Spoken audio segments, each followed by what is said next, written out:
What's up everyone? In this video I'll show you how to delete your TikTok account.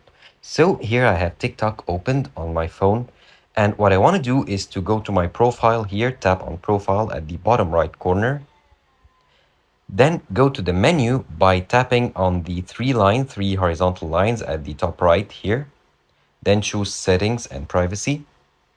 From there go to account, choose account. And then the very last option is to deactivate or delete account. Choose it. Now it'll ask you if you want to deactivate your account, that's not permanent, or if you want to permanently delete your account. So here I want to delete it, so I'll tap on delete account permanently. You can enter a reason why you want to delete your account, so let's choose anything, then tap continue. Here it'll tell you to review this task before deleting. I just check if you delete your account and then hit continue.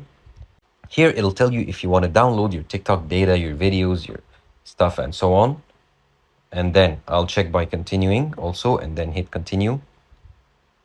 And it'll tell me if you want to delete this account. So I'll be able to activate it for if I log in within 30 days of deletion. So that's okay. It'll ask me if I want to continue. So I'll say continue. And finally, it'll ask me to verify my account or enter my password. And after that, I'll be able to delete my TikTok account. Thank you for watching this video. Subscribe to Online Success and click on the video on the screen for more help.